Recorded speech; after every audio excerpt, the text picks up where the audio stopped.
Welcome to news Adda. దేశంలో GHMC number 1 కానుందా? Greater Hyderabad municipal corporation విస్తీర్ణం జనాభా పరంగా దేశంలోనే అతిపెద్ద మున్సిపల్ కార్పొరేషన్గా అవతరించనుంది. జీహెచ్ఎంసీ సరిహద్దులు ప్రస్తుతం ఉన్న 650 చదరపు కిలోమీటర్ల నుంచి 2050 చదరపు కిలోమీటర్లకు విస్తరిస్తాయి. జనాభా 1.12 కోట్ల నుంచి 1.34 కోట్లకు పెరిగే అవకాశం ఉంది. మున్సిపల్ వార్డుల సంఖ్య రెట్టింపై 300కు చేరుకుంటుంది.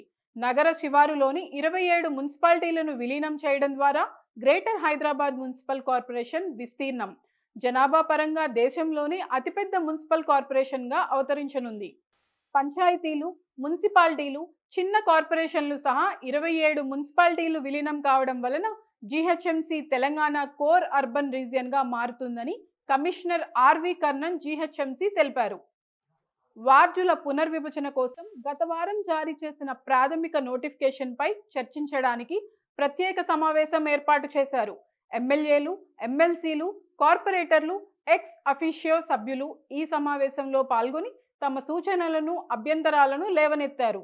సెంటర్ ఫర్ గుడ్ గవర్నెన్స్ అధ్యయనం ఆధారంగా వార్డుల డీలిమిటేషన్ను నోటిఫై చేసినట్లు కమిషనర్ కర్ణన్ వెల్లడించారు.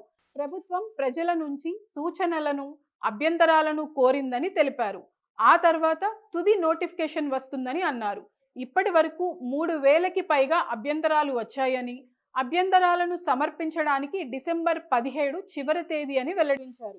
మరోవైపు జీహెచ్ఎంసీ విస్తరణ గ్రేటర్ హైదరాబాద్కు కొత్త శకాన్ని సూచిస్తుంది.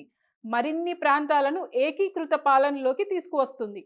సమాన అభివృద్ధి, మెరుగైన మౌలిక సదుపాయాలు, ప్రజలకు మెరుగైన పౌర సేవలు అందుతాయి. కాగా రాజకీయ పార్టీలు, కార్పొరేటర్లను సంప్రదించకుండానే డీలిమిటేషన్ ప్రక్రియ చేపట్టడం పట్ల బీఆర్ఎస్ అభ్యంతరం వ్యక్తం చేస్తుంది. అభ్యంతరాలను సమర్పించడానికి గడువును పొడిగించాలని డిమాండ్ చేస్తుంది.